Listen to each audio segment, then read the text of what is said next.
السلام علیکم۔ Amazing quotation.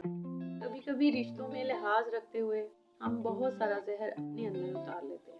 ایسے میں ہم خود کو مار کر اگلے کو زندہ رکھتے ہیں، مگر قدر پھر بھی نہیں ملتی۔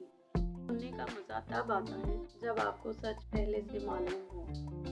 ہم نفرتوں کے عادی ہیں، محبت کرنے والوں کو بھی شک کی نگاہ سے دیکھتے ہیں۔ ہر تکلیف اذیت نہیں ہوتی، کچھ تکلیفیں ایسی بھی ہوتی ہیں جو انسان کو بہت صابر بنا دیتی ہیں، اور صبر کرنے والے اللہ تعالیٰ کو بہت پسند ہوتے ہیں۔ اچھے لوگوں کی سنگت میں رہا کرو، سنار کا کچرا بھی بادام سے مہنگا ہوتا ہے۔ مومن وہ نہیں جس کی محفل پاک ہو، بلکہ مومن وہ ہے جس کی تنہائی پاک ہو۔ جو لوگ امیدیں اپنے رب سے رکھتے ہیں وہ زندگی میں کبھی مایوس نہیں ہوتے۔ عزت ایک ایسا انمول موتی ہے جسے آپ دوسروں میں جتنا تقسیم کریں گے آپ کو اتنا ہی واپس ملے گا۔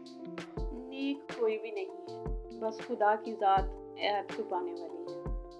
کاش سڑکوں کی طرح زندگی کے راستوں پر بھی لکھا ہوتا، آگے خطرناک موڑ ہے۔ جس کی سنو وہی فرشتہ ہے، نہ جانے انسان کہاں رہتے ہیں۔ The video. Please share, like and subscribe. اللہ حافظ۔